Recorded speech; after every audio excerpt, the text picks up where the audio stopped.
నా భవిష్యత్ లక్ష్యం సమాజ సేవకురాలు.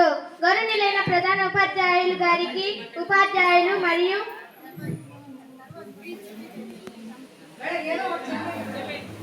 నా ప్రియమైన మిత్రులారా, అందరికీ నా నమస్కారాలు. భవిష్యత్తులో నేను ఒక మంచి సమాజ సేవకురాలు కావాలని కోరుకుంటున్నాను. సమాజంలో ఉన్న పేదలకు, అనాథులకు, వృద్ధులకు మరియు అవసరంలో ఉన్న వారికి సహాయం చేస్తాను.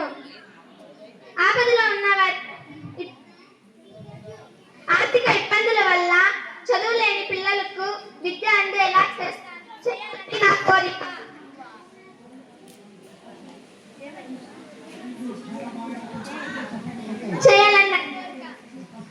అలాగే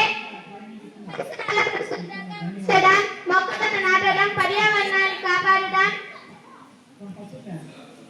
కార్యక్రమాలను ప్రజలకు భాగస్వాములు చేస్తాను. సమాజ సేవ చేయడానికి డబ్బు మాత్రమే అవసరం లేదు. మంచి మనసు, సేవాభావం, కష్టపడి తత్వం ఉంటే చాలు. అందుకే ఇప్పటి నుంచి క్రమశిక్షణ, దయ, నిజాయితీ. జై హింద్, జై భారత్.